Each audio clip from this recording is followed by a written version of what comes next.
ಯಾವೆಲ್ಲ ಯೂರಿನ್ ಪ್ರಾಬ್ಲಮ್ಗಳು ಹೆಚ್ಚಾಗಿ ಅಥವಾ ಕಾಮನ್ ಆಗಿ ಬರುತ್ತೆ? ಯೂಶಲಿ ಯಾರಿಗೂ ಯೂರಿನ್ ಕಂಟ್ರೋಲ್ ತಪ್ಪಲೇಬಾರ್ದು. ಯೂರಿನ್ ಕಂಟ್ರೋಲ್ ತಪ್ತಾ ಇದ್ದೇನೆ ಏನೋ ಒಂದು ಕಾರಣ ಇರುತ್ತೆ.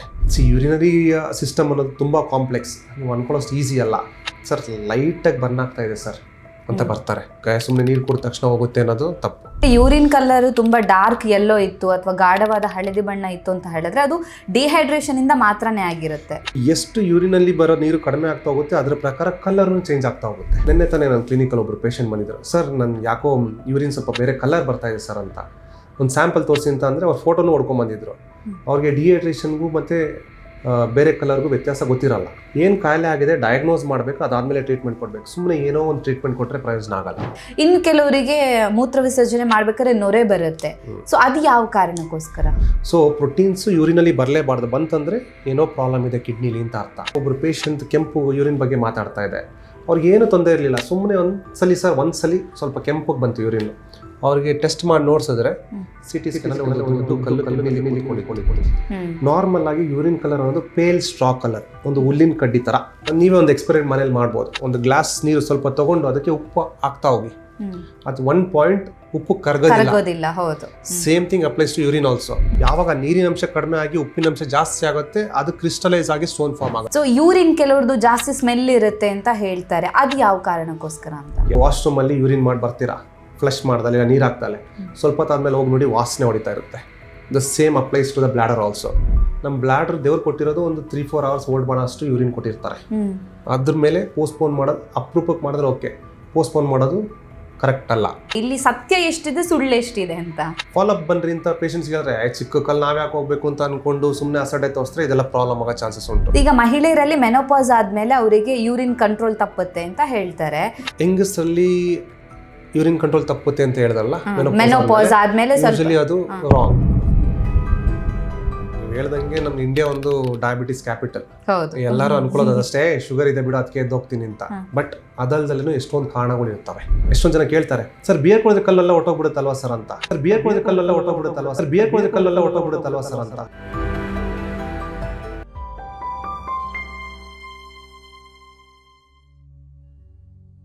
ವಿಜಯ ಕರ್ನಾಟಕ ವೀಕ್ಷಕರಿಗೆ ನಮಸ್ತೆ, ನಾನು ರಕ್ಷಾ ಕೋಟ್ಯಾನ್. ಬೇಸಿಗೆ ಬಂತು ಅಂತ ಹೇಳಿದಾಗ ಹೆಲ್ತ್ ಇಶ್ಯೂಸ್ಗಳು ಕೂಡ ಒಟ್ಟಿಗೆ ಬರುತ್ತೆ ಅಂತ ಹೇಳ್ಬೋದು. ಯಾಕಂದರೆ ಡಿಹೈಡ್ರೇಷನ್ ಆದಾಗ ಮೂತ್ರದ ಸಮಸ್ಯೆ ಕೂಡ ಬರುವಂಥ ಚಾನ್ಸಸ್ ಹೆಚ್ಚಾಗಿರುತ್ತೆ ಅನ್ನುವಂಥದ್ದು ನಮಗೆ ಕಾಮನ್ ಆಗಿ ಗೊತ್ತಿರುವಂಥ ವಿಚಾರ. ಹಾಗಿದ್ರೆ ಇವತ್ತು ವಿಶೇಷವಾಗಿ ನಾವು ಪುರುಷರಲ್ಲಿ ಮೂತ್ರದ ಸಮಸ್ಯೆ ಯಾವುದೆಲ್ಲ ಹೆಚ್ಚಾಗಿ ಕಂಡು ಬರುತ್ತೆ, ಸೊ ಕಿಡ್ನಿ ಸಮಸ್ಯೆಗೂ ಮತ್ತು ಈ ಮೂತ್ರದ ಸಮಸ್ಯೆಗೆ ಏನಾದರೂ ಕನೆಕ್ಷನ್ಸ್ ಇರಬಹುದಾ, ಯಾವಾಗ ನಾವು ಎಚ್ಚೆತ್ಕೋಬೇಕಾಗತ್ತೆ, ಯಾವೆಲ್ಲ ಸಿಂಪ್ಟಮ್ಸನ್ನು ನೆಗ್ಲೆಕ್ಟ್ ಮಾಡಬಾರ್ದು, ಈ ವಿಚಾರದ ಬಗ್ಗೆ ಹೆಚ್ಚಿನ ಮಾಹಿತಿನ ತಿಳಿಸ್ಕೊಡೋದಕ್ಕೆ ಇವತ್ತು ನಮ್ಮ ಜೊತೆ ಇದ್ದಾರೆ doctor Anil Kumar T, director and consultant urologist, uro oncologist and robotic surgeon, south mark clinic, ಎಸ್ಟೋ ಲೇಔಟ್, ಬ್ಯಾಂಗ್ಳೂರ್. ಡಾಕ್ಟರ್, ಕಾರ್ಯಕ್ರಮಕ್ಕೆ ಸ್ವಾಗತ. Thank you doctor. ಈಗ ಸಮ್ಮರ್, ಸೊ ಬೇಸಿಗೆ ಕಾಲ ಬಂತು ಅಂತ ಹೇಳಿದಾಗ ಡಿಹೈಡ್ರೇಷನ್ ಅಂತೂ ಕಾಮನ್ ಆಗಿ ಇದ್ದೇ ಇರುತ್ತೆ. ನಾವು ಎಷ್ಟೇ ನೀರು ಕುಡಿಬೇಕು ಅಂತ ಅಂದ್ಕೊಂಡ್ರು ಕೂಡ ಸ್ಕಿನ್ ಡ್ರೈ ಆಗೋದು, ಡಿಹೈಡ್ರೇಷನ್ ಇದ್ದೇ ಇರುತ್ತೆ. ಸೊ ಅದರ ಜೊತೆಗೆ ಮೂತ್ರಕ್ಕೆ ಸಂಬಂಧಿಸಿದಂಥ ಸಮಸ್ಯೆ, ಸೊ ಯೂರಿನ್ ಪ್ರಾಬ್ಲಮ್ ಕೂಡ ಒಟ್ಟಾಗಿ ಬಂದೇ ಬರುತ್ತೆ. ಸೊ ಯೂಶಲಿ ಈಗ ಪುರುಷರಲ್ಲಿ ನಾವು ನೋಡೋದಾದರೆ, ನಿಮ್ಮ ಎಕ್ಸ್ಪೀರಿಯನ್ಸಲ್ಲಿ ಅಥವಾ ನಿಮ್ಮ ಕ್ಲಿನಿಕಲ್ಲಿ ಬರುವಂಥ ಪೇಷಂಟ್ನಲ್ಲಿ ನೋಡೋದಾದರೆ ಯಾವೆಲ್ಲ ಯೂರಿನ್ ಪ್ರಾಬ್ಲಮ್ಗಳು ಹೆಚ್ಚಾಗಿ ಅಥವಾ ಕಾಮನ್ ಆಗಿ ಬರುತ್ತೆ? ಸೊ ಈ ಸಮ್ಮರಲ್ಲಿ ಯಾವುದು ಹೆಚ್ಚಾಗಿರುತ್ತೆ ಅಂತ?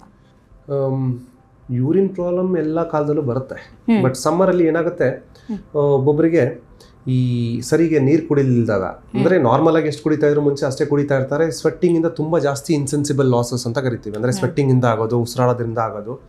ಅದು ಅರೌಂಡ್ 1.1 ಈ 800 ml ಇರೋದು ಅರೌಂಡ್ 1.5 ಲೀಟರ್ವರೆಗೂ ರೀಚ್ ಆಗ್ಬೋದು. ಅಕಸ್ಮಾತ್ ಅವ್ರು ತಗೊಂತಾ ಇರೋದೇ 1.5 ಲೀಟರ್ ಅಂದರೆ ಯೂರಿನಲ್ಲಿ ಬರೋದು ನೀರು ತುಂಬ ಕಡಿಮೆ ಆಗ್ತಾ ಹೋಗುತ್ತೆ. ಸೊ ಎಷ್ಟು ಯೂರಿನಲ್ಲಿ ಬರೋ ನೀರು ಕಡಿಮೆ ಆಗ್ತಾ ಹೋಗುತ್ತೆ ಅದರ ಪ್ರಕಾರ ಕಲರ್ ಚೇಂಜ್ ಆಗ್ತಾ ಹೋಗುತ್ತೆ.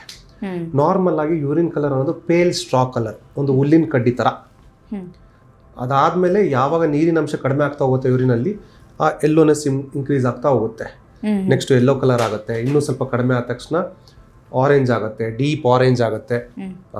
ಸೊ ಡಿಹೈಡ್ರೇಷನ್ ಇದ್ದಾಗ ಈ ಕಲರ್ ಚೇಂಜ್ ಆಗ್ತಾ ಹೋಗುತ್ತೆ. ಬಟ್ ನಿನ್ನೆ ತಾನೇ ನನ್ನ ಕ್ಲಿನಿಕಲ್ಲಿ ಒಬ್ರು ಪೇಷಂಟ್ ಬಂದಿದ್ರು, ಸರ್ ನನ್ನ ಯಾಕೋ ಯೂರಿನ್ ಸ್ವಲ್ಪ ಬೇರೆ ಕಲರ್ ಬರ್ತಾ ಇದೆ ಸರ್ ಅಂತ. ಒಂದು ಸ್ಯಾಂಪಲ್ ತೋರಿಸಿ ಅಂತ ಅಂದರೆ ಅವ್ರ ಫೋಟೋನು ಹೊಡ್ಕೊಂಬಂದಿದ್ರು. ಅವ್ರಿಗೆ ಡಿಹೈಡ್ರೇಷನ್ಗೂ ಮತ್ತು ಬೇರೆ ಕಲರ್ಗೂ ವ್ಯತ್ಯಾಸ ಗೊತ್ತಿರಲ್ಲ ನಾರ್ಮಲ್ ಲೇಮೆನ್ಸ್ ಆಗಿ. ಆವಾಗ ಅವ್ರು ತೋರಿಸೋದು ನೋಡಿದ್ರೆ ನನಗೆ ಕೆಂಪುಗೆ ರೆಡ್ನೆಸ್ ಕಾಣಿಸ್ತು. ಕೆಂಪು ಕಾಣಿಸೋದು ನಾರ್ಮಲ್ ಆಗಿ ಯೂರಿನಲ್ಲಿ ಬರಬಾರ್ದು. Even if there is 1 episode of blood in urine, it should be taken seriously. Okay. ಅದಕ್ಕೆ ಕಾರಣಗಳು ಹಲವಾರು ಇರ್ತವೆ. ಏನೇನು ಕಾರಣ ಇರ್ಬೋದು? ಅಕಸ್ಮಾತ್ ಕೆಂಪಿಗೆ ಬಂದಾಗ ಯೂರಿನ್, ಒಂದು ಸ್ಟೋನ್ ಇರ್ಬೋದು, ಕಲ್ಲು, ಇನ್ನೊಂದು ಇನ್ಫೆಕ್ಷನ್ ಇರ್ಬೋದು, ಇನ್ನೊಂದು ಟ್ಯೂಮರ್ ಇರ್ಬೋದು. ಇದಲ್ದಲ್ಲೇ ಬೇರೆ ಕಾರಣಗಳು ಇರ್ತವೆ. This are the most common. So ಇವು ಯಾವಾಗ ಡಿಫ್ರೆನ್ಷಿಯೇಟ್ ಮಾಡೋಕ್ಕೆ ಬರಲ್ವೋ ಅವಾಗ ಬಂದು ತೋರಿಸೋದು ವೆರಿ ಇಂಪಾರ್ಟೆಂಟ್. ಏನಕಂದರೆ ಈ ಕಲ್ಲು, ಇನ್ಫೆಕ್ಷನ್, ಅಂದರೆ ಟ್ಯೂಮರ್, ಇದಕ್ಕೆಲ್ಲ ಸಪ್ರೇಟ್ ಟ್ರೀಟ್ಮೆಂಟ್ ಇರ್ತವೆ. ನಾವೇನು ಮಾಡ್ತೀವಿ ಅಂದರೆ ಇನ್ಫೆಕ್ಷನ್ ಹೆಂಗಾಗುತ್ತೆ, ಈಗ ಸಮ್ಮರ್ ಅಂತ ಹೇಳಿದ್ರಿ, ಸಮ್ಮರಲ್ಲಿ ಸ್ವಲ್ಪ ಲಿಕ್ವಿಡ್ಸ್ ಜಾಸ್ತಿ ಬೇಕು. ಲಿಕ್ವಿಡ್ಸ್ ಅಂದ ತಕ್ಷಣ ಬರೀ ನೀರು ಒಂದೇ ಅಲ್ಲ, ನೀರಿನ ಥರ ದ್ರವಗಳು ಏನೇ ಆಗಿರ್ಬೋದು, ಜ್ಯೂಸ್ ಆಗಿರ್ಬೋದು, ಮಜ್ಜಿಗೆ ಆಗಿರ್ಬೋದು, ಎಲ್ಲನೂ ತೊಗೊಳೋದು ಇಂಪಾರ್ಟೆಂಟ್. ಚೆನ್ನಾಗಿ ನೀರು ಕುಡೀರಿ ಅಂತ ಅಂದ ತಕ್ಷಣ ಸುಮ್ಮನೆ ನೀರು ಕುಡಿಯೋದಲ್ಲ, ಕೂತ್ಕೊಂಡು ನೀರು ಕುಡಿದ್ರೆ ಅದರಿಂದ ದುಷ್ಪರಿಣಾಮಗಳು ಆಗ್ತವೆ. ಯಾಕಂದರೆ ನಮ್ಮ ಮೈಯಲ್ಲಿರೋಂಥ ಉಪ್ಪು, ಸೋಡಿಯಂ ಕಡಿಮೆ ಆಗೋಗುತ್ತೆ. ಎಸ್ಪೆಷಲಿ ಇದು ಓಲ್ಡ್ ಏಜಲ್ಲಿ ಬೇರೆ ಮಾತ್ರೆಗಳು ತೊಗೊತಾ ಇರ್ತಾರಲ್ಲ, ಬಿ ಪಿ ಮಾತ್ರೆ, ಹಾರ್ಟಿಗೆ ಮಾತ್ರೆ, ಅಂಥವ್ರಲ್ಲಿ ಇದು ಜಾಸ್ತಿ ಆಗೋ ಚಾನ್ಸಸ್ ಉಂಟು. ಸೋಡಿಯಂ ಲೆವೆಲ್ ಲೋ ಆಗಿಬಿಟ್ಟು ಅಡ್ಮಿಷನ್ ಆಗಿ ICU ಹೋಗೋದು ಉಂಟು. ಹೈಪೋನೆಟ್ರಿಮಿ ಆದರೆ ಡಿಪೆಂಡಿಂಗ್ ಆನ್ ದ ಎಷ್ಟು ಕಡಿಮೆ ಆಗಿದೆ ಅದ್ರ ಪ್ರಕಾರ ICU ಹೋಗೋ ಚಾನ್ಸಸ್ಸು ಇರುತ್ತೆ. ಸೊ ಲಿಕ್ವಿಡ್ಸ್ ಅಂದಾಗ ಎಷ್ಟು ಬೇಕು ದೇಹಕ್ಕೆ ಅಷ್ಟೇ ಲಿಕ್ವಿಡ್ಸ್ ತೊಗೊಬೇಕು. ಬರೀ ಪ್ಲೈನ್ ವಾಟರ್ ಇರಬಾರ್ದು, ಎಲ್ಲ ಲಿಕ್ವಿಡ್ಸು ಇರಬೇಕು.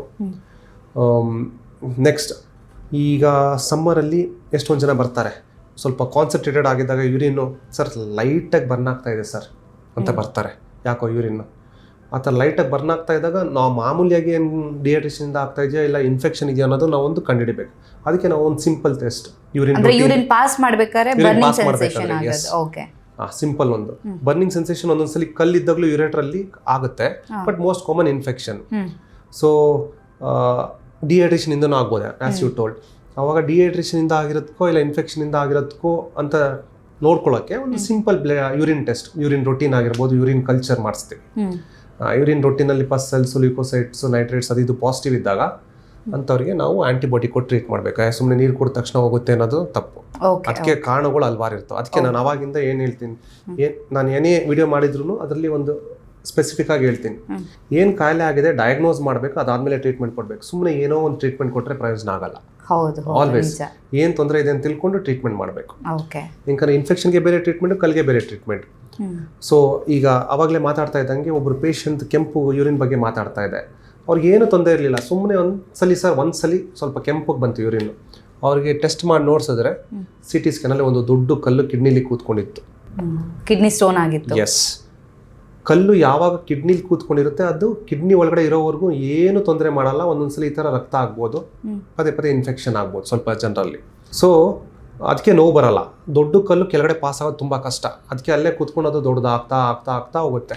ದೊಡ್ಡದಾಗದಂಗೆ ಕಿಡ್ನಿ ಫುಲ್ಲು ಕಲ್ಲು ತುಂಬ್ಕೊಂಡ್ಬಿಟ್ಟು ಕಿಡ್ನಿ ಹಾಳಾಗೋ ಚಾನ್ಸಸ್ಸು ಇರ್ತವೆ. ಅದಕ್ಕೆ ಈ ಥರ ಏನಾರು ಒಂದು ಎಪಿಸೋಡು ಏನಾರು ಒಂದು ಪ್ರಾಬ್ಲಮ್ ಆಯ್ತು ಅಂದ್ರೆ ಬಂದು ತೋರಿಸ್ಕೊಬೇಕು. ಎಸ್ಪೆಷಲಿ ಇತ್ತೀಚೆಗೆ ಪ್ರಿವೆಂಟಿವ್ ಹೆಲ್ತ್ ಚೆಕಪ್ ಅಂತ ಕೇಳಿರ್ತೀರಾ. Best to have is yearly once, depending on the age ಪ್ರಕಾರ ಎಷ್ಟು ಟೆಸ್ಟ್ ಮಾಡಿಸ್ಬೇಕು ಆ ಟೆಸ್ಟ್ ಮಾಡಿಸಿ ತೋರಿಸೋವಂಥದ್ದು. ನಿಮ್ಮ ಫಿಸಿಷನ್ಗೆ ಆಗಿರ್ಬೋದು, ಇಲ್ಲ ತೊಂದರೆ ಇದ್ದಾಗ ನಿಮ್ಮ ಯೂರೋಲಜಿಸ್ಟ್ಗೆ ಆಗಿರ್ಬೋದು, ಸ್ಪೆಸಿಫಿಕ್ ಆಗಿ ತೋರಿಸ್ಬೇಕು. ಬರ್ನಿಂಗ್ ಬಗ್ಗೆ ಮಾತಾಡ್ತಾ ಇದೆ, ಇನ್ಫೆಕ್ಷನ್ ಇರ್ಬೋದು ಇಲ್ಲ ಸ್ಟೋನ್ ಇರ್ಬೋದು, ಅದ್ರ ಪ್ರಕಾರ ಟ್ರೀಟ್ಮೆಂಟ್ ಮಾಡಬೇಕು. ಈಗ ಕಲರ್ ಬಗ್ಗೆ ಮಾತಾಡ್ದಂಗೆ ಬೇರೆ ಡಿಫ್ರೆಂಟ್, ಡಿಹೈಡ್ರೇಷನ್ಗೆ ಬೇರೆ ಕಲರ್ ಇರುತ್ತೆ, ಬ್ಲೀಡಿಂಗ್ಗೆ ಬೇರೆ ಕಲರ್ ಇರುತ್ತೆ. ಆವಾಗ ನಮಗೂ ಒಂದೊಂದ್ಸಲಿ ಏನಾಗುತ್ತೆ, ಅವ್ರು ಒಬ್ಬೊಬ್ರು ಇವ್ರು ಫೋಟೋ ಹೊಡ್ಕೊಂಬಂದಿದ್ರು, ಇನ್ನೊಬ್ರು ಫೋಟೋ ಹೊಡ್ಕೊಂಬರ್ದಿದ್ದಾಗ ನಮಗೆ ಗೊತ್ತಾಗೋದಿಲ್ಲ ರಕ್ತ ಬಂದಿದೆಯಾ ಇಲ್ಲ ಅದು ಡಿಹೈಡ್ರೇಷನ್ ಇಂದಾನೆ ಆಗಿದೆಯಾ ಅಂತ. ಆವಾಗ ನಾವು ಒಂದು ಸಿಂಪಲ್ ಯೂರಿನ್ ರೂಟೀನ್ ಟೆಸ್ಟ್ ಮಾಡಿಸ್ತೀವಿ. ಅದರಲ್ಲಿ ರಕ್ತ ಕಣಗಳು RBC ಅನ್ನೋದು ಇದೆಯಾ ಇಲ್ವ ಅಂತ ನೋಡ್ತೀವಿ. ನಾರ್ಮಲ್ ಆಗಿ ಇರಲೇಬಾರ್ದು ಯೂರಿನಲ್ಲಿ. 0 to 3 ಇಸ್ ನಾರ್ಮಲ್ ಅಂತ ಕೊಡ್ತೀವಿ. 3ಗಿಂತ ಜಾಸ್ತಿ ಇತ್ತಂದರೆ ಅದೊಂದು ಅಬ್ನಾರ್ಮಲ್. ಅದಕ್ಕೆ ನೆಕ್ಸ್ಟ್ ಟೆಸ್ಟ್ ಆಫ್ ಇನ್ವೆಸ್ಟಿಗೇಷನ್ಸ್ ಮಾಡಿಸಿ ಏನೋ ತೊಂದರೆ ಇದೆಯಾ ಅಂತ ಕಂಡುಹಿಡಿಬೇಕಾಗುತ್ತೆ. ಓಕೆ. ಹಾಗಿದ್ರಾಗ ಯೂರಿನ್ ಕಲರ್ ತುಂಬಾ ಡಾರ್ಕ್ ಯೆಲ್ಲೋ ಇತ್ತು ಅಥವಾ ಗಾಢವಾದ ಹಳದಿ ಬಣ್ಣ ಇತ್ತು ಅಂತ ಹೇಳಿದ್ರೆ ಅದು ಡಿಹೈಡ್ರೇಷನ್ ಇಂದ ಮಾತ್ರನೇ ಆಗಿರುತ್ತೆ. ಗಾಢವಾದ ಹಳದಿ ಅಂದ್ರೆ ಈಗ ನಿಮ್ಗೆ ಹೇಳಕ್ ಕರೆಕ್ಟಾಗಿ ಗೊತ್ತಾಯ್ತು, ಇಲ್ಲ ಕಲರ್ ಕರೆಕ್ಟ್ ಆಗಿತ್ತು ಅಂದ್ರೆ ಓಕೆ.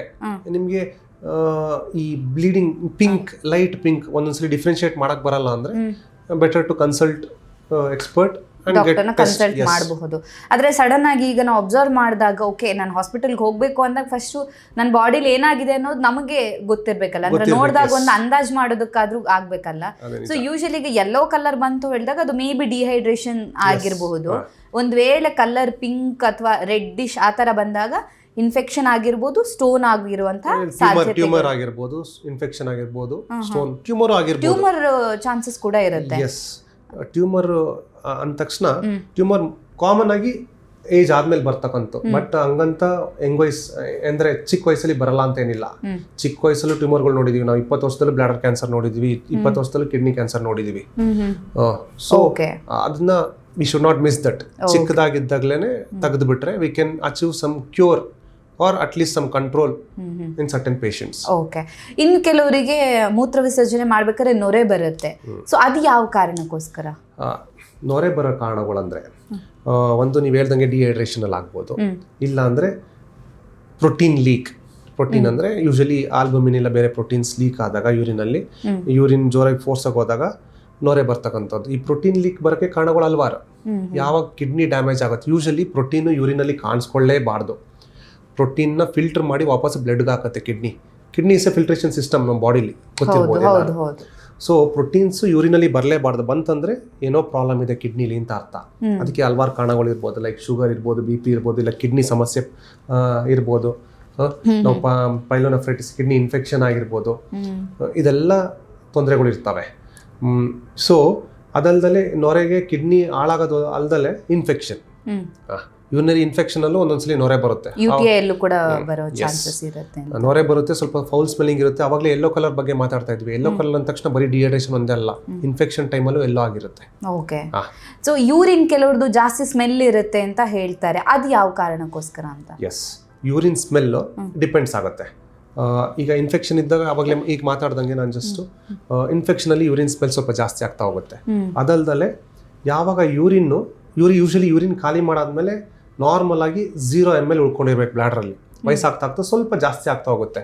ಬಟ್ ಜಾಸ್ತಿ ಯಾರಿಗೇ ಆಗಲಿ ಯಾವುದೇ ವಯಸ್ಸಲ್ಲಾಗಲಿ ಉಳ್ಕೊಳ್ಳೋಕೆ ಸ್ಟಾರ್ಟ್ ಆದಾಗ ಯೂರಿನ್ ಸ್ಮೆಲ್ ಹೊಡಿತಾ ಹೋಗುತ್ತೆ. ಜಸ್ಟ್ ಎಕ್ಸಾಂಪಲ್ ತೊಗೊಂಡಾಗ ನೀವು ವಾಶ್ರೂಮಲ್ಲಿ ಯೂರಿನ್ ಮಾಡಿ ಬರ್ತೀರಾ, ಫ್ಲಶ್ ಮಾಡ್ದಲ್ಲ, ಇಲ್ಲ ನೀರು ಹಾಕ್ದಲೆ, ಸ್ವಲ್ಪ ಹೊತ್ತಾದ್ಮೇಲೆ ಹೋಗಿ ನೋಡಿ ವಾಸನೆ ಹೊಡಿತಾ ಇರುತ್ತೆ. The same applies to the bladder also. Bladder ಒಳಗಡೆ ಯೂರಿನ್ ಉಳ್ಕೊಳ್ಳೋಕೆ ಸ್ಟಾರ್ಟ್ ಆಗ್ತಾ ಇದ್ದಾಗ ಅದು ವಾಸನೆ ಹೊಡಿಯೋಕ್ಕೆ ಸ್ಟಾರ್ಟ್ ಆಗುತ್ತೆ. ಓಕೆ.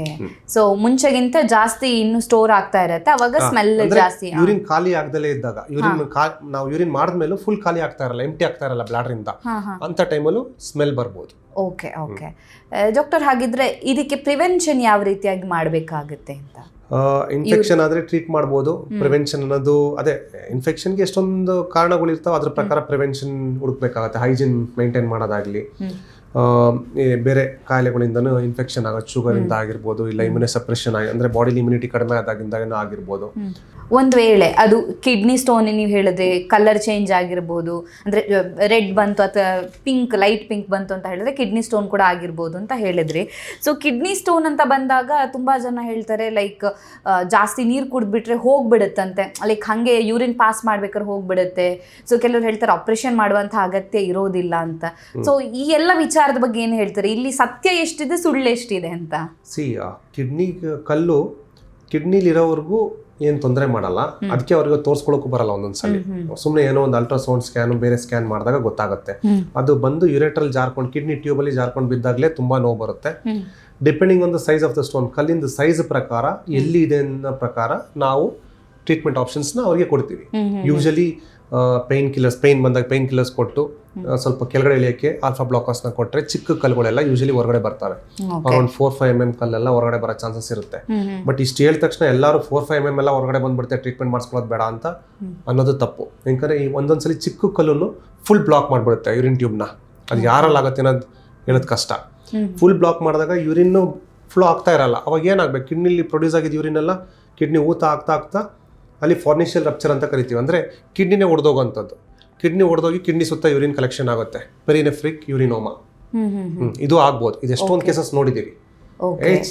ನಾವು ಫಾಲೋಅಪ್ ಬನ್ರಿ ಅಂತ ಪೇಷಂಟ್ಸ್ಗೆ ಹೇಳಿದ್ರೆ ಚಿಕ್ಕ ಕಲ್ಲು ನಾವೇ ಯಾಕೆ ಹೋಗ್ಬೇಕು ಅಂತ ಅನ್ಕೊಂಡು ಸುಮ್ಮನೆ ಅಸಡ್ಡೆ ತೋರಿಸಿದ್ರೆ ಇದೆಲ್ಲ ಪ್ರಾಬ್ಲಮ್ ಆಗೋ ಚಾನ್ಸಸ್ ಉಂಟು. ಕಾಂಪ್ಲಿಕೇಶನ್ಸ್ ಆಗೇ ಆಗುತ್ತೆ. ಒಬ್ಬೊಬ್ಬರಿಗೆ ರಿಕರೆಂಟ್ ಸ್ಟೋನ್ ಫಾರ್ಮರ್ಸ್ ಅಂದರೆ ಪದೇ ಯೂರಿನ್ ಅಲ್ಲಿ ಸ್ಟೋನ್ ಫಾರ್ಮ್ ಆಗೋರಿಗೆ ಒಂದು ಸ್ವಲ್ಪ ದೊಡ್ಡ ಕಲ್ಲು ಪಾಸ್ ಆಗೋಂಥ ಚಾನ್ಸಸ್ ಈಸಿ ಇರುತ್ತೆ. ಬಟ್ ಯೂಶಲಿ ನಾವು ಯಾವಾಗ ಸ್ಟೋನ್ ಸರ್ಜರಿ ಅಡ್ವೈಸ್ ಮಾಡ್ತೀವಿ ಅಂದರೆ ಮೋರ್ ದೆನ್ 7-8 mm ಇದ್ದಾಗ, ಎಷ್ಟೊಂದು ದಿನ ಆದಮೇಲೆ ಯೂಶಲಿ ಫಾಲೋಅಪ್ ಅಲ್ಟ್ರಾಸೌಂಡ್ ಇಲ್ಲ ಫಾಲೋಅಪ್ ಸ್ಕ್ಯಾನಲ್ಲಿ ಕಲ್ಲು ಪಾಸ್ ಆಗದೆ ಇದ್ದಾಗ, ಹೈಡ್ರೋನೆಫ್ರೋಸಿಸ್ ಜಾಸ್ತಿ ಅಂದರೆ ಕಿಡ್ನಿ ಊತ ಜಾಸ್ತಿ ಆಗ್ತಾ ಇದ್ದಾಗ, ಕಿಡ್ನಿ ಹಾಳಾಗ್ತಾ ಇದ್ದಾಗ ಅಂದರೆ ಕ್ರಿಯಾಟಿನಿನ್ ವ್ಯಾಲ್ಯೂ ಜಾಸ್ತಿ ಆಗ್ತಾ ಇದ್ದಾಗ, ಇನ್ಫೆಕ್ಷನ್ ಆದಾಗ, ಇಂಥವರಲ್ಲಿ ಸರ್ಜರಿ ಮಾಡಿಸೋದು ಇಂಪಾರ್ಟೆಂಟ್. ಓಕೆ. ಇಲ್ಲಾಂದ್ರೆ ಸರ್ಜರಿ ಅವಶ್ಯಕತೆ ಇರೋದಿಲ್ಲ. ಯೂಶಲಿ ಚಿಕ್ಕ ಕಲ್ಲುಗಳಲ್ಲಿ ಸರ್ಜರಿ ಅವಶ್ಯಕತೆ ಇರಲ್ಲ. ಆಮೇಲೆ ನೀರು ಕುಡಿದ ತಕ್ಷಣ ಕಲ್ಲು ಫಾರ್ಮ್ ಆಗೋದಿಲ್ಲ ಅನ್ನೋದು ತಪ್ಪು. ಒಂದ್ಸಲಿ ಕಲ್ಲು ಫಾರ್ಮ್ ಆದ್ಮೇಲೆ ಪುನಃ ರಿಕರೆಂಟ್ ಸ್ಟೋನ್ ಫಾರ್ಮೇಷನ್ ಆಗೋ chances more than 50% in the next 10 years. Okay, ಅಂದ್ರೆ ಕಡಿಮೆ ನೀರು ಕುಡಿದ್ರೆ ಕಿಡ್ನಿ ಸ್ಟೋನ್ ಫಾರ್ಮ್ ಆಗೋ ಆಗುತ್ತೆ ಚಾನ್ಸಸ್ ಜಾಸ್ತಿ ಇರುತ್ತೆ. ಓಕೆ, ಸೊ ಒಂದು ಪರ್ಸನ್ ನೀರೇ ಕಡಿಮೆ ಕುಡಿತಾ ಇದ್ದಾರೆ ಅಂದ್ರೆ ಅವರಿಗೆ ಕಿಡ್ನಿ ಸ್ಟೋನ್ ಬರುವ ಸಾಧ್ಯತೆಗಳಿದಾವೆ. ಈಗ ಲಾಜಿಕ್ ಆಗಿ ಹೇಳ್ಬೇಕಂದ್ರೆ ಯೂರಿನ್ ಅನ್ನೋದು ಒಂದು ಮಿಕ್ಸ್ಚರ್ ಆಫ್ ಸಾಲ್ಟ್ ಮತ್ತೆ ನೀರಿಂದು ಒಂದು ಮಿಕ್ಸ್ಚರ್. ನೀವೇ ಒಂದು ಎಕ್ಸ್ಪೆರಿಮೆಂಟ್ ಮನೇಲಿ ಮಾಡ್ಬೋದು. ಒಂದು ಗ್ಲಾಸ್ ನೀರು ಸ್ವಲ್ಪ ತಗೊಂಡು ಅದಕ್ಕೆ ಉಪ್ಪು ಹಾಕ್ತಾ ಹೋಗಿ, ಅದು 1 point ಉಪ್ಪು ಕರಗೋದಿಲ್ಲ. ಹೌದು, same thing applies to urine also. ಯಾವಾಗ ನೀರಿನ ಅಂಶ ಕಡಿಮೆ ಆಗಿ ಉಪ್ಪಿನ ಅಂಶ ಜಾಸ್ತಿ ಆಗುತ್ತೆ, ಅದು ಕ್ರಿಸ್ಟಲೈಸ್ ಆಗಿ ಸ್ಟೋನ್ ಫಾರ್ಮ್ ಆಗುತ್ತೆ. Okay, same thing applies here. ಅದಕ್ಕೆ ಯಾಕೆ ನೀರು ಜಾಸ್ತಿ ಕುಡೀರಿ ಅಂದ್ರೆ ಇದು ಅಪ್ಲೈ ಆಗೋದಕ್ಕೆ. ಓಕೆ, ಸೊ ಅದಲ್ದಲ್ಲೇ ಇನ್ಫೆಕ್ಷನ್ ಆದಾಗ ಪದೇ ಇನ್ಫೆಕ್ಷನ್ ಆದಾಗ ಸ್ಟೋನ್ ಫಾರ್ಮೇಷನ್ ಆಗುತ್ತೆ, ಇನ್ಫೆಕ್ಟಿವ್ ಸ್ಟೋನ್ಸ್ ಅಂತ ಕರಿತೀವಿ. ಅದಲ್ದಲ್ಲೇ ಬೇರೆ ಸ್ಟೋನ್ಸ್, ಹೆರಿಡಿಟರಿ ಪ್ರಾಬ್ಲಮ್ಸ್ ಇದ್ದಾಗ ಸಿಸ್ಟಿನ್ ಸ್ಟೋನ್ಸ್ ಆಗಿರ್ಬೋದು, ಕ್ಯಾಲ್ಸಿಯಂ ಆಕ್ಸಲೇಟ್ ಮೊನೋಹೈಡ್ರೇಟ್ ಸ್ಟೋನ್ಸ್, ಎಷ್ಟೊಂದು ಕಾಯಿಲೆಗಳಲ್ಲಿ ಈ ತರ ಸ್ಟೋನ್ಸ್ ಆಗೋದು ಉಂಟು. ಅಂಥದ್ರಲ್ಲಿ ಈ ಹೆರಿಡಿಟರಿ ಅಂದ್ರೆ ವಂಶ ಪರಂಪರೆಯಾಗಲಿ ತೊಂದರೆ ಇದ್ದಾಗ ಬರೋ ಸ್ಟೋನ್ಸ್ ಚಿಕ್ಕ ವಯಸ್ಸಲ್ಲೇ ಬರಕ್ ಸ್ಟಾರ್ಟ್ ಆಗುತ್ತೆ. 3-4 ವರ್ಷ ಮಕ್ಕಳಲ್ಲೂ ಸ್ಟೋನ್ ಫಾರ್ಮೇಷನ್ ಕೇಳಿರ್ತೀರ ಒಂದೊಂದ್ಸಲಿ, ಇಷ್ಟು ಚಿಕ್ಕ ವಯಸ್ಸಲ್ಲೂ ಸ್ಟೋನ್ ಬರುತ್ತೆ ಅಂತ ಅನ್ಕೊಂಡಿರ್ತೀರಾ. ಅಂಥದ್ರಲ್ಲಿ ಏನೋ ಜೆನೆಟಿಕ್ ಪ್ರಾಬ್ಲಮ್ ಇರುತ್ತೆ. Okay okay. ಈಗ ಮಹಿಳೆಯರಲ್ಲಿ ಮೆನೋಪಾಸ್ ಆದ್ಮೇಲೆ ಅವರಿಗೆ ಯೂರಿನ್ ಕಂಟ್ರೋಲ್ ತಪ್ಪುತ್ತೆ ಅಂತ ಹೇಳ್ತಾರೆ. ಸೊ ಪುರುಷರ ವಿಚಾರಕ್ಕೆ ಬಂದಾಗ ಏಜ್ ಆದ್ಮೇಲೆ ಈ ತರ ಸಮಸ್ಯೆಗಳು ಬರಬಹುದಾ ಅಂತ? ಹೆಂಗಸರಲ್ಲಿ ಯೂರಿನ್ ಕಂಟ್ರೋಲ್ ತಪ್ಪುತ್ತೆ ಅಂತ ಹೇಳಿದಲ್ಲ, ಮೆನೋಪಾಸ್ ಆದ್ಮೇಲೆ ಯೂಶಲಿ ಅದು ರಾಂಗ್. ಯೂಶಲಿ ಯಾರಿಗೂ ಯೂರಿನ್ ಕಂಟ್ರೋಲ್ ತಪ್ಪಲೇಬಾರ್ದು. ಓಕೆ, ಯೂರಿನ್ ಕಂಟ್ರೋಲ್ ತಪ್ತಾ ಇದೇನೆ ಏನೋ ಒಂದು ಕಾರಣ ಇರುತ್ತೆ. ಯೂಶಲಿ ಹಾರ್ಮೋನಲ್ ಎಫೆಕ್ಟ್ಸ್ ಕಡಿಮೆ ಆಗುತ್ತೆ, ಈಸ್ಟ್ರೋಜನ್ ಎಫೆಕ್ಟ್ ಕಡಿಮೆ ಆದಾಗ ಅಲ್ಲಿ ಡ್ರೈನೆಸ್, ಅಲ್ಲಿ ಪ್ಲಯಬಿಲಿಟಿ ಆಫ್ ದ ಟಿಶ್ಯೂ ಅಂದ್ರೆ ಎಲಾಸ್ಟಿಸಿಟಿ, ನಾವು rubber elasticity of the tissues ಎಲ್ಲ ಕಡಿಮೆ ಆಗಿರುತ್ತೆ ಪೆರಿನಿಯಲ್ ಏರಿಯಾದಲ್ಲಿ. ಹಂಗಾಗಿ ಸ್ವಲ್ಪ ಅವ್ರಿಗೆ ಅರ್ಜಲಿಕ್ಕೆಲ್ಲ ಸ್ಟಾರ್ಟ್ ಆಗೋ ಚಾನ್ಸಸ್ ಇರುತ್ತೆ. ಆಮೇಲೆ ಎಷ್ಟೊಂದು ಜನಕ್ಕೆ ನಾರ್ಮಲ್ ಡೆಲಿವರಿ ಆದಾಗ, ಮಲ್ಟಿಪಲ್ ನಾರ್ಮಲ್ ಡೆಲಿವರಿ ಆದಾಗ ಅಲ್ಲಿನ muscles, pelvic floor muscles weak ಆದಾಗ, ಕೆಮ್ಮದಾಗ, ಸೀನ್ದಾಗ ಲೀಕ್ ಆಗೋ ಚಾನ್ಸಸ್ ಇರುತ್ತೆ. ಇದಕ್ಕೆಲ್ಲ ಟ್ರೀಟ್ಮೆಂಟ್ ಇದೆ. ಇನಿಷಿಯಲಿ ಕೆಗಲ್ಸ್ ಎಕ್ಸರ್ಸೈಸ್ ಅಂತ ಹೇಳ್ತೀವಿ, ಪೆಲ್ವಿಕ್ ಮಸಲ್ ಟೈಟನ್ ಮಾಡೋಕ್ಕೆ. ಇದರಲ್ಲೂ ಕಡಿಮೆ ಆಗಿಲ್ಲ ಅಂದ್ರೆ ನೆಕ್ಸ್ಟ್ ನಾವು TOT ಪ್ರೊಸೀಜರ್ಸ್ ಅಂದ್ರೆ ಟೇಪ್ ಪ್ರೊಸೀಜರ್ಸ್ ಎಲ್ಲ ಮಾಡ್ತೀವಿ. ಸೊ ಅದಲ್ದಲ್ಲಿ ಈ ಅರ್ಜಲಿಕ್ಗೆ ಮಾತ್ರೆಗಳು ಇರ್ತವೆ, ಆ ಮಾತ್ರೆ ಕೊಡ್ಬೋದು, ಅದನ್ನ ಕಂಟ್ರೋಲ್ ಮಾಡ್ಬೋದು. ಬ್ಲಾಡರ್ ಇರಿಟೇಟ್ಸ್ ಅಂತ ಕರಿತೀವಿ, ಅಂದ್ರೆ ಬ್ಲಾಡರ್ಗೆ ಇರಿಟೇಟ್ ಮಾಡೋಂಥ ಪದಾರ್ಥಗಳನ್ನ ಅವಾಯ್ಡ್ ಮಾಡಬೇಕು. ಲೈಕ್ ಕೆಫಿನ್ ಕಾಫಿಲಿ ಇರುತ್ತೆ, ಟ್ಯಾನಿನ್, ಕಾಫಿ, ಆಮೇಲೆ ಸ್ಪ್ರೈಟ್, ಅಂದ್ರೆ ಕಾರ್ಬೋನೇಟೆಡ್ ಡ್ರಿಂಕ್ಸು, ಕಾಫಿ, ಅದಾಯ್ತಲ್ಲ, ಆಲ್ಕೋಹಾಲು, ಸ್ಮೋಕಿಂಗು, ಕಾನ್ಸ್ಟಿಪೇಷನ್, ಇದೆಲ್ಲ ಅವಾಯ್ಡ್ ಮಾಡಬೇಕು. ಆಮೇಲೆ ಕಾನ್ಸ್ಟಿಪೇಷನ್ ಬಗ್ಗೆ ಮಾತಾಡ್ತಾ ಇದ್ದೀನಿ, ವೆರಿ ಇಂಪಾರ್ಟೆಂಟ್. ನೀವು ಯೂರಿನ್ ಸಮಸ್ಯೆ ಕೇಳಿದಾಗ ಯೂರಿನ್ಗೂ ಮತ್ತೆ ನಾವು ಮಲ ಮಾಡೋದಕ್ಕೂ ಮಲಬದ್ಧತೆಗೆ ವೆರಿ ಇಂಪಾರ್ಟೆಂಟ್ ಕಾಸ್ ಇದೆ. ಸ್ಟೂಲ್ಸ್ ಪ್ರಾಬ್ಲಮ್ ಆಯ್ತು, very close connection. Yes, constipation ಆಯ್ತಂದ್ರೆ ಯೂರಿನ್ ಪ್ರಾಬ್ಲಮ್ ಆಗೋ ಚಾನ್ಸಸ್ ತುಂಬಾ ಜಾಸ್ತಿ ಇರುತ್ತೆ. ಅದು ಏನೇ ಆಗಿರ್ಬೋದು, ಯೂರಿನ್ ಪ್ರಾಬ್ಲಮ್, ಇನ್ಫೆಕ್ಷನ್ ಆಗಿರ್ಬೋದು, ಇಲ್ಲ ಕಂಟ್ರೋಲ್ ಆಗದಲ್ಲೇ ಇರ್ಬೋದು, ಇಲ್ಲ ಇವಾಗಲೇ ಕೇಳಿದ್ರಿ ಅರ್ಜೆನ್ಸಿ ಕಂಟ್ರೋಲ್ ಆಗ್ತಾ ಇರಲಿಲ್ಲ, ಇದೆಲ್ಲ ಆಗೋ ಚಾನ್ಸಸ್ ಇರುತ್ತೆ. ಸೊ ನಾವೇನೇ ತಗೊಂಡ್ರು ಯೂರಿನ್ ಟ್ರೀಟ್ಮೆಂಟ್ ಮಾಡೋ ಟೈಮಲ್ಲಿ ಅವ್ರದ್ದು ಸ್ಟೂಲ್ಸ್ ಬಗ್ಗೆನೂ ಕೇಳಬೇಕು. ಈಗ ನಾವು ಮೋಷನ್ ಬಗ್ಗೆ ಕೇಳಬೇಕು, ಅದನ್ನು ಟ್ರೀಟ್ಮೆಂಟ್ ಮಾಡಬೇಕು. ಜನ ಈಗ ಯೂರಿನ್ ಪ್ರಾಬ್ಲಮ್ ಅಂದಾಗ ಅದ್ರ ಬಗ್ಗೆ ಅಷ್ಟೇ ಕಾನ್ಸಂಟ್ರೇಟ್ ಮಾಡ್ತಾರೆ. ಲೈಕ್ ಇದ್ರ ಬಗ್ಗೆ ಸ್ಟೂಲ್ ವಿಚಾರದ ಬಗ್ಗೆ we have to treat both the things. ಅದರಲ್ಲೂ ತೊಂದರೆ ಇದೆ, ಅದನ್ನು ಟ್ರೀಟ್ ಮಾಡ್ಬೇಕು ಇದ್ರ ಜೊತೆ. ಒಂದೇ ಟ್ರೀಟ್ ಮಾಡಕ್ ಬರಲ್ಲ, ಯಾಕಂದ್ರೆ ಇಲ್ಲಾಂದ್ರೆ ನಾವು ಯೂರಿನ್ದು ಟ್ರೀಟ್ಮೆಂಟ್ ಸರಿಯಾಗಿ ಆಗೋದೇ ಇಲ್ಲ. ಸೊ ಹೆಂಗಸ್ರ ಬಗ್ಗೆ ಮಾತಾಡ್ತಾ ಇದ್ವಿ. ಗಂಡಸರಲ್ಲಿ ವಯಸ್ಸಾದ್ಮೇಲೆ ಪ್ರಾಸ್ಟೇಟ್ ಪ್ರಾಬ್ಲಮ್ ಅನ್ನೋದು ಕಾಮನ್. ಪ್ರಾಸ್ಟೇಟ್ ದೊಡ್ಡದಾಗ್ತಾ ಹೋಗುತ್ತೆ. ಪ್ರಾಸ್ಟೇಟ್ ಅನ್ನೋದು ಒಂದು ಗ್ರಂಥಿ ಗಂಡಸರಲ್ಲಿ ಮಾತ್ರ ಇರುತ್ತೆ, ಹೆಂಗಸರಲ್ಲಿ ಇರಲ್ಲ. ಒಂದು 50 ವರ್ಷ ಆದ್ಮೇಲೆ ನಿಧಾನಕ್ಕೆ ದೊಡ್ಡದಾಗ್ತಾ ಹೋಗುತ್ತೆ. It's a normal ageing process. ಅದು ನಾರ್ಮಲ್ ಆಗಿ ನಮ್ಮ ಬಾಡಿಲಿ ಆಗೋಂಥ ಚೇಂಜ್. ಪ್ರಾಸ್ಟೇಟ್ ದೊಡ್ಡದಾದ ತಕ್ಷಣ ಎಲ್ಲರಿಗೂ ಯೂರಿನ್ ಪ್ರಾಬ್ಲಮ್ ಆಗಬೇಕಾಗಿಲ್ಲ. ಆಮೇಲೆ ಪ್ರಾಸ್ಟೇಟ್ ಚಿಕ್ಕದಾಗಿದೆ ಅಂದ ತಕ್ಷಣ ಅವ್ರಿಗೆ ಯೂರಿನ್ ಪ್ರಾಬ್ಲಮ್ ಆಗಲೇಬೇಕು ಅಂತ ಏನಿಲ್ಲ. ಯೂರಿನ್ ಪ್ರಾಬ್ಲಮ್ ಆಗೋ ಚಾನ್ಸಸ್ ಇರುತ್ತೆ ಚಿಕ್ಕ ಪ್ರಾಸ್ಟೇಟಲ್ಲಿ. ಸೊ ಯಾವಾಗ ಪ್ರಾಸ್ಟೇಟ್ ಇರುತ್ತೆ, ಅವ್ರಿಗೆ ಯೂರಿನರಿ ಸಿಂಪ್ಟಮ್ಸ್ ಇರುತ್ತೆ, ಪ್ರಾಬ್ಲಮ್ ಇರುತ್ತೆ, ಅಂಥವ್ರಿಗೆ ಮಾತ್ರ ನಾವು ಟ್ರೀಟ್ಮೆಂಟ್ ಮಾಡ್ತೀವಿ. ಸುಮ್ಮನೆ ಪ್ರಾಸ್ಟೇಟ್ ದೊಡ್ಡದಿದ್ದ ತಕ್ಷಣ ಅವ್ರಿಗೇನು ಟ್ರೀಟ್ಮೆಂಟ್ ಮಾಡಲ್ಲ, ಏನು ಸಿಂಪ್ಟಮ್ಸ್ ಇಲ್ಲ ಅಂದ್ರೆ ಏನು ಟ್ರೀಟ್ಮೆಂಟ್ ಮಾಡಲ್ಲ. ಸೊ ಮೋಸ್ಟ್ ಕಾಮನ್ ಕಾಸ್ ವಯಸ್ಸಾದ್ಮೇಲೆ ಪ್ರಾಸ್ಟೇಟ್ ಪ್ರಾಬ್ಲಮ್ ಗಂಡಸರಲ್ಲಿ. ಬಟ್ ಈ ಪ್ರಾಸ್ಟೇಟ್ ಪ್ರಾಬ್ಲಮ್ ಇದ್ದಾಗ ವಯಸ್ಸಾದ್ಮೇಲೆ ಒಂದು 50 ವರ್ಷ ಆದ್ಮೇಲೆ ಪ್ರತಿ ವರ್ಷ ಒಂದು ಸೀರಮ್ PSA ಅಂತ ಬ್ಲಡ್ ಟೆಸ್ಟ್ ಮಾಡಿಸ್ಬೇಕು. ಯಾಕಂದ್ರೆ ಪ್ರಾಸ್ಟೇಟ್ ನಾರ್ಮಲ್ ಆಗಿ ಏಜಿಂಗ್ ಪ್ರೊಸೆಸ್ ದೊಡ್ಡದಾಗುತ್ತೆ ಅಂತ ಹೇಳಿದ್ನಲ್ಲ, ಒಬ್ಬೊಬ್ಬರಿಗೆ ಕ್ಯಾನ್ಸರ್ ಬರ್ತಕ್ಕಂಥ ಚಾನ್ಸಸ್ ಇರುತ್ತೆ. ಪ್ರಾಸ್ಟೇಟ್ ಕ್ಯಾನ್ಸರ್ ಕಾಮನ್ ಆಗಿ ವಯಸ್ಸಾದ್ಮೇಲೆ ಬರುತ್ತೆ. 50 years ಆದ್ಮೇಲೆ second most common cancer in males. ಗಂಡಸರಲ್ಲಿ ಸೆಕೆಂಡ್ ಮೋಸ್ಟ್ ಅಂದ್ರೆ 2ನೇ ಕ್ಯಾನ್ಸರ್, ಹೆಡ್ ಅಂಡ್ ನೆಕ್, ಬಾಯಿ ಮತ್ತೆ ಈ ಭಾಗದ ಕ್ಯಾನ್ಸರ್ ಬಿಟ್ಟರೆ ನೆಕ್ಸ್ಟ್ ಕಾಮನ್ ಕ್ಯಾನ್ಸರೇ ಅದು. ಸೊ ಹಂಗಾಗಿ ಕಾಮನ್ ಕ್ಯಾನ್ಸರ್ ಅಂತ ಹೇಳ್ಬೋದು. ಒಂದೇ ಒಂದು ಚಿಕ್ಕ ಬ್ಲಡ್ ಟೆಸ್ಟ್ ಮಾಡಿದ್ರೆ ಸಾಕು. ಏನಾದ್ರು ತೊಂದರೆ ಇದೆಯಾ ಇಲ್ವಾ ಅಂತ ಗೊತ್ತಾಗ್ಬಿಡುತ್ತೆ. ಅದ್ರ ಪ್ರಕಾರ ನೆಕ್ಸ್ಟ್ ಟೆಸ್ಟ್ಗಳನ್ನ ಮಾಡಿಸ್ಕೊಂಡು ಅದಕ್ಕೆ ಟ್ರೀಟ್ಮೆಂಟ್ ಎಲ್ಲ ಮಾಡ್ಬೋದು. ಓಕೆ. ಸೊ ಹಾಗಿದ್ರೆ ಪುರುಷರಲ್ಲಿ ಏನಾದ್ರೂ ಮೂತ್ರ ಕಂಟ್ರೋಲ್ ಆಗ್ತಾ ಇಲ್ಲ ಅಂತ ಅಂದಾಗ ಅದು ಪ್ರಾಸ್ಟೇಟ್ ಸಮಸ್ಯೆ ಆಗಿರ್ಬೋದು ಏಜ್ ಆದ್ಮೇಲೆ. ಫಸ್ಟ್ ಕಾಮನ್ ಪ್ರಾಸ್ಟೇಟ್ ಸಮಸ್ಯೆ ಆಗಿರ್ಬೋದು, ಬೇರೆ ತೊಂದರೆನೂ ಆಗಿರ್ಬೋದು, ಇನ್ಫೆಕ್ಷನ್ ಆಗಿರ್ಬೋದು, ಸ್ಟೋನ್ ಆಗಿರ್ಬೋದು, ಇಲ್ಲ ಬೇರೆ detrusor over activities, irritable bladder syndrome or painful bladder syndrome ಇದೆಲ್ಲ ಆಗಿರ್ಬೋದು. ಓಕೆ. ಇನ್ನು ಕೆಲವರಿಗೆ ರಾತ್ರಿ ಟೈಮಲ್ಲಿ ಪದೇ ಎದ್ದು ಯೂರಿನ್ ಪಾಸ್ ಮಾಡಬೇಕು ಅಂತ ಅನ್ಸುತ್ತೆ. ಕಾಮನ್ ಆಗಿ ಇಂಥ ಟೈಮಲ್ಲಿ ಅನ್ಕೋತಾರೆ ಡಯಾಬಿಟಿಸ್ ಇದ್ದಾಗ ಸಿಂಪ್ಟಮ್ಸ್ ಆಗಿರಬಹುದು ಅಂತ. ಹೌದಾ ಡಾಕ್ಟರ್? ಅಂದ್ರೆ ಅದನ್ನ ಬಿಟ್ಟು ಬೇರೆ ಏನಾದ್ರೂ ಇದೆಯಾ ಅಂತ? ಎಸ್, ನೀವು ಹೇಳ್ದಂಗೆ ನಮ್ಮ ಇಂಡಿಯಾ ಒಂದು ಡಯಾಬಿಟಿಸ್ ಕ್ಯಾಪಿಟಲ್. ಹೌದು, ಎಲ್ಲರೂ ಅನ್ಕೊಳ್ಳೋದು ಅದಷ್ಟೇ, ಶುಗರ್ ಇದೆ ಬಿಡು ಅದಕ್ಕೆ ಎದ್ದೋಗ್ತೀನಿ ಅಂತ. ಬಟ್ ಅದಲ್ದಲ್ಲೂ ಎಷ್ಟೊಂದು ಕಾರಣಗಳು ಇರ್ತವೆ. ಈಗ ಮಾತಾಡ್ದಂಗೆ ಪ್ರಾಸ್ಟೇಟ್ ಅನ್ನೋದು ಗಂಡಸರಲ್ಲಿ that can be one of the reason to get up more than one time at night. ಪದೇ ಹೋಗೋದು ಅಂದ್ರೆ ಒಂದಕ್ಕಿಂತ ಜಾಸ್ತಿ ಸಲ ಹೋಗೋದು ಅಂತ ಕರಿತೀವಿ ನೈಟ್ ಅಲ್ಲಿ.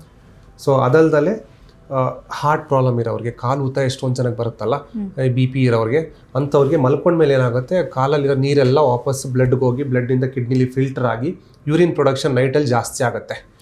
ನಾಕ್ಚರ್ನಲ್ ಫ್ರೀಕ್ವೆನ್ಸಿ ಅದರಿಂದ, ಅಂದರೆ ನೈಟ್ ಫ್ರೀಕ್ವೆನ್ಸಿ ಅದರಿಂದನೂ ಜಾಸ್ತಿ ಆಗುತ್ತೆ. ಬರೀ ಪ್ರಾಸ್ಟೇಟ್ ಟ್ರೀಟ್ಮೆಂಟ್ ಇದೆ, ಪ್ರಾಸ್ಟೇಟ್ ಪ್ರಾಬ್ಲಮ್ ಇದೆ ಅಂತ ಮಾತ್ರೆ ಕೊಡೋದು ತಪ್ಪು, ಇಲ್ಲ ಸರ್ಜರಿ ಮಾಡೋದು ತಪ್ಪು. ಅಂಥವ್ರಲ್ಲಿ ಈ ಥರ ಪ್ರಾಬ್ಲಮ್ ಇದೆಯಾ ಅಂತಲೂ ತಿಳ್ಕೊಬೇಕು. ಯಾಕಂದ್ರೆ ಸುಮ್ಮನೆ ಪ್ರಾಸ್ಟೇಟ್ ಟ್ರೀಟ್ಮೆಂಟ್ ಮಾಡಿದ್ಮೇಲೂ ಸರ್ ಯಾಕೋ ಮುಂಚೆ ತರನೇ ಇದೆ ಸರ್, ಇಂಪ್ರೂವ್ಮೆಂಟ್ ಆಗಿಲ್ಲ ಅನ್ನೋದು ಉಂಟು. ಯಾಕಂದ್ರೆ ಅಂಥವ್ರಲ್ಲಿ ಈ ಥರ ಪ್ರಾಬ್ಲಮ್ ಇರ್ಬೋದು, ಅದನ್ನು ಎವ್ಯಾಲ್ಯೂಯೇಟ್ ಮಾಡಬೇಕು. ಹಾರ್ಟ್ ಪ್ರಾಬ್ಲಮ್ ಇದೆ ಅಂತ ಎವ್ಯಾಲ್ಯೂಯೇಟ್ ಮಾಡಬೇಕು, ಲಿವರ್ ಪ್ರಾಬ್ಲಮ್ ಇದೆಯಾ ಅಂತ ಎವ್ಯಾಲ್ಯೂಯೇಟ್ ಮಾಡಬೇಕು, ಬೇರೆ ವ್ಯಾರಿಕೋಸ್ ವೈನು ಇಲ್ಲ ಬೇರೆ ಪ್ರಾಬ್ಲಮ್ ಏನೋ ಇದೆಯಾ ಅಂತ ಎವ್ಯಾಲ್ಯೂಯೇಟ್ ಮಾಡ್ಬೇಕಂತ. ಓಕೆ. ಸೊ ಹಾಗಾಗಿ ಬರೀ ಇದು ಒಂದೇ ಕಾರಣ ಆಗಿರ್ಬೋದು ಅಂತ ಅನ್ಕೊಳ್ಳೋ ತಪ್ಪಾಗುತ್ತೆ. ಅದೇನು ಅಂತ ಗೊತ್ತಾಗ್ಬೇಕು ಅಂದ್ರೆ ಹಾಸ್ಪಿಟಲ್ಗೆ ಹೋಗ್ಬೇಕು. 100% ಯೂರಿನ್ ಪ್ರಾಬ್ಲಮ್ ಅಂದ ತಕ್ಷಣ ಸುಮ್ಮನೆ ಏನೋ ಇದೇ ಇರ್ಬೋದು ಅಂತ ಅನ್ಕೊಳ್ಳೋದು ತುಂಬಾ ಡಿಫಿಕಲ್ಟ್. ಬಟ್ ನಾನು ನೋಡಿರೋ ಹಾಗೆ ಮೋಸ್ಟ್ ಕಾಮನ್ ಆಗಿ ನೈಟ್ ಟೈಮ್ ಅಲ್ಲಿ 1-2 ಸತಿ ವಾಶ್ರೂಮ್ಗೆ ಹೋಗ್ತಾರೆ, ಯೂರಿನ್ ಪಾಸ್ ಮಾಡ್ತಾರೆ ಅಂದಾಗ ಡಯಾಬಿಟಿಸ್ ಅಂತಾನೆ ತುಂಬಾ ಜನ ಅಂದ್ಕೊಳ್ತಾರೆ. ಇದೊಂದೇ ಅಲ್ದಲೆ ನಾರ್ಮಲ್ ಆಗಿ ಎಷ್ಟೊಂದು ಜನಕ್ಕೆ ಈ ಎದ್ದ ತಕ್ಷಣ ಸುಮ್ಮನೆ ನಿದ್ದೆ ಬರ್ತಿಲ್ದಾಗ ಅವರು ನೀರು ಕುಡಿಯೋದು ಅಭ್ಯಾಸ ಇರುತ್ತೆ. That is one of the reason. ನೀರು ಕುಡಿದ್ರೆ ಎಲ್ಲೋಗ್ಬೇಕು, ನಾವು ಮೇಲಿಂದ ಹಾಕಿದ್ರೆ ವಾಪಸ್ ಅಲ್ಲಿಂದನೇ ಬರಬೇಕು. ಸೊ ಚೆನ್ನಾಗಿ ನೀರು ಕುಡಿಯೋರಲ್ಲೂ ನಾಕ್ಚರಲ್ ಫ್ರೀಕ್ವೆನ್ಸಿ ನೈಟಲ್ಲಿ ಜಾಸ್ತಿ ಹೋಗೋ ಚಾನ್ಸಸ್ ಇರುತ್ತೆ. ಒಬ್ಬೊಬ್ಬರು ಅಂದರೆ ಒಬೆಸಿಟಿ ಇದ್ದವರಾಗಲಿ ಬೇರೆಯವರಾಗಲಿ ಯಾರು ಗೊರಕೆ ಹೊಡಿತಾರಲ್ಲ, ಬಾಯಿ ತೆಗೆದು ಉಸಿರಾಡ್ತಾರಲ್ಲ, ಅಂಥವ್ರಿಗೆ ಬಾಯಿ ಯಾಕೋ ಒಣಗ್ತೈತೆ ಅಂತ ಎದ್ದಾಗೆಲ್ಲ ನೀರು ಕುಡಿಯೋದು. ಬಟ್ ಅವ್ರಿಗೆ ತೊಂದರೆ ಇರೋದೇ ಬೇರೆ. ನನಗೆ ಬಾಯಾರಿಕೆ ಆಗ್ತೈತೆ ಅಂತ ನೀರು ಕುಡಿತಾ ಇರ್ತಾರೆ, ಬಾಯಾರಿಕೆ ಆಗ್ತಾ ಇರಲ್ಲ, ಬಾಯಿ ಎಲ್ಲ ಒಣಗಿರುತ್ತೆ ಬಿಕಾಸ್ ಬಾಯಿಂದ ಉಸಿರಾಡ್ತಾ ಇರ್ತಾರೆ. ಓಕೆ. ಡಾಕ್ಟರ್, ಹಾಗಿದ್ರೆ ಈ ಒಂದು ಸಮ್ಮರ್ ಅಲ್ಲಿ ಯೂರಿನ್ ಹೆಲ್ತ್ ಅನ್ನ ಅಥವಾ ಬ್ಲಾಡರ್ ಹೆಲ್ತ್ ಅನ್ನ ಕಾಪಾಡ್ಕೋಬೇಕು ಅಂತ ಹೇಳಿದ್ರೆ ನಿಮ್ ಕಡೆಯಿಂದ ಟಿಪ್ಸ್ ಏನು ಅಂತ? ಏನೇ ಸಮ್ಮರ್ ಆಗಿರಲಿ, ಬಿಕಾಸ್ ಸೀಸನ್ಸ್ ಅನ್ನೋದು ನಾವು ದೂರ ಹೋಗಕ್ಕೆ ಸಾಧ್ಯನೇ ಇಲ್ಲ. ನಮ್ಮ ಕಿಡ್ನಿ ಹೆಲ್ತ್ ಕಾಪಾಡಬೇಕಂದ್ರೆ adequate hydration is very important. Hydration ಅಂದರೆ ನೀರಿಂಥ ದ್ರವಗಳು ಕ್ಲೀನಾಗಿ ತೊಗೊಳೋದು. ಎಷ್ಟು ತೊಗೊಬೋದು ಅಂತ ನೀವು ಕ್ವಶನ್ ಕೇಳ್ಬೋದು ನನಗೆ. ಇಷ್ಟೇ ತೊಗೊಬೇಕಂತ ಎಲ್ಲೂ ಬುಕ್ಕಲ್ಲಿ ಬರ್ದಿಲ್ಲ. ನಿಮ್ಮ ಯೂರಿನ್ ಕಲರು ಮತ್ತು ನಿಮ್ಮ ನೀರಿನ ಕಲರ್ ಮ್ಯಾಚ್ ಆದರೆ ಸಾಕು. ಆವಾಗಲೇ ಮಾತಾಡಿದೆ, ಯೂರಿನ್ ಕಲರ್ ಪೇಲ್ ಸ್ಟ್ರಾ, ಒಂದು ಹುಲ್ ಕಡ್ಡಿ ಥರ ಕಲರ್ ಇರುತ್ತೆ, ಅಷ್ಟಿದ್ರೆ ಯೂರಿನ್ ಕಲರ್ ಸಾಕು. ನನಗೆ ಒಂದು 2.5 ಲೀಟ್ರ್ 3 ಲೀಟ್ರು ನಾರ್ಮಲ್ ಅನ್ಸಿದ್ರೆ ನಿಮಗೆ 1.5-2 ಲೀಟ್ರ್ ನಾರ್ಮಲ್. ಯಾಕಂದ್ರೆ ಇಂಡಿವಿಜುವಲೈಸ್ ಅಂದ್ರೆ ಇಷ್ಟೇ ಕುಡಿಬೇಕನ್ನೋದು ಪರ್ಫೆಕ್ಟ್ ಆಗಿಲ್ಲ. It depends on every individual. ವ್ಯಕ್ತಿಯಿಂದ ವ್ಯಕ್ತಿಗೆ ಅದು ಡಿಫರೆಂಟ್ ಆಗ್ತಾ ಹೋಗುತ್ತೆ, ಚೇಂಜಸ್ ಆಗುತ್ತೆ. ನಿಮ್ಮ ಬಾಡಿ ಮಾಸು, ನಿಮ್ಮ ಫ್ಯಾಟ್, ಲೀನ್ ಬಾಡಿ ಮಾಸ್ ಅಂತ ಕರಿತೀವಿ, ಫ್ಯಾಟ್ ಡೆಪೋಸಿಷನ್ ಎಷ್ಟಿದೆ, ಮಸಲ್ ಮಾಸ್ ಎಷ್ಟಿದೆ, ಅದ್ರ ಮೇಲೆಲ್ಲ ಡಿಪೆಂಡ್ ಆಗುತ್ತೆ. ಆಮೇಲೆ ನೀವು ಎಷ್ಟು ತೂಕ ಇದ್ದೀರಾ, ಎಷ್ಟು ಹೈಟ್ ಇದ್ದೀರಾ, ಇದೆಲ್ಲ ಡಿಪೆಂಡ್ ಆಗುತ್ತೆ ಎಷ್ಟು ಕುಡಿಬೇಕಂತ. ಅದಲ್ದಲೆ ಅಕಸ್ಮಾತ್ ಇನ್ಫೆಕ್ಷನ್ ಆದರೆ ಇನ್ಫೆಕ್ಷನ್ ಟ್ರೀಟ್ ಮಾಡಿಸ್ಕೊಬೇಕು. ಕಲ್ಗಳು ಫಾರ್ಮ್ ಆಗೋ ಚಾನ್ಸಸ್ ಜಾಸ್ತಿ ಇರುತ್ತೆ ಸಮ್ಮರಲ್ಲಿ. ಸೊ ಕಲ್ಲು ಏನಾದರೂ ಇತ್ತು ಅಂದರೆ ಇನ್ಫೆಕ್ಷನ್ ಆಗೋ ಚಾನ್ಸಸ್ ಇರುತ್ತೆ. ಸೊ ಸ್ಟೋನ್ ಟ್ರೀಟ್ಮೆಂಟ್ ಮಾಡಿಸ್ಕೊಬೇಕು. ಚಿಕ್ಕದಿರುತ್ತಾ ದೊಡ್ಡದಿರುತ್ತಾ ಅದ್ರ ಮೇಲೆ ಡಿಪೆಂಡ್ ಆಗುತ್ತೆ. ಅದಲ್ದಲೆ ಅದರ್ ದಿಸ್ ಥಿಂಗ್, ಸಮ್ಮರಲ್ಲಿ ಚಿಲ್ಡ್ ಬೀರ್ ಕುಡಿಯೋಣ ಬಿಡಪ್ಪ ಅನ್ನೋದು ಎಷ್ಟೊಂದು ಜನಕ್ಕೆ ಇರುತ್ತೆ. ಹೋಗೋಣ ಬಾರ, ಒಂದು ಸಖತ್ ಬಿಸಿಲಿದೆ ಇವತ್ತು, ಒಂದು ಬಿಯರ್ ಕುಡ್ಕೊಂಬರೋಣ.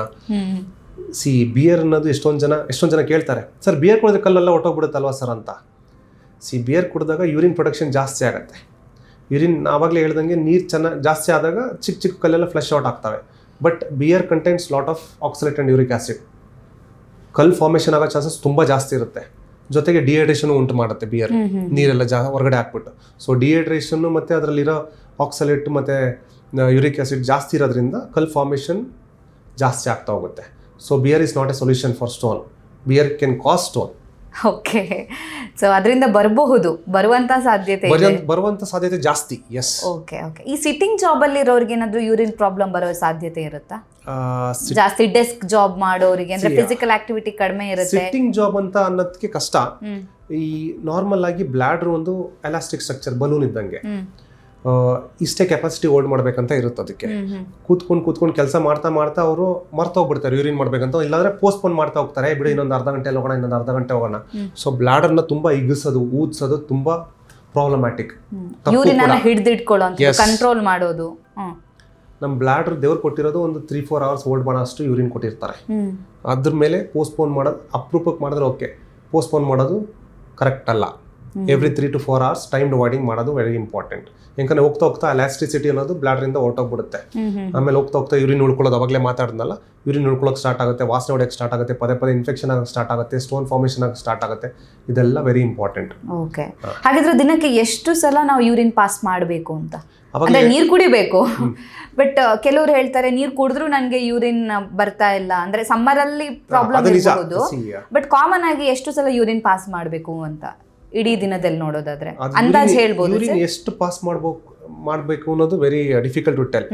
ಬ್ಲಾಡರ್ ಎಷ್ಟು ಫಿಲ್ ಆಗುತ್ತೆ ಅದ್ರ ಪ್ರಕಾರ, ಅಂದ್ರೆ ಎಷ್ಟು ಸಲ, ಎಷ್ಟು ಬಾರಿ ಹೋದ್ರೆ? ಒಂದು 3 to 4 hours ಒನ್ಸ್ ನಾರ್ಮಲ್ ಆಗಿ ಬ್ಲಾಡರ್ನ ಎಂಟಿ ಮಾಡ್ತಾ ಇರಬೇಕು, ಬಟ್ ಕರೆಕ್ಟ್ ಆಗಿ ನೀವು ನೀರು ಅಷ್ಟೇ ಕುಡಿತಾ ಇರಬೇಕು.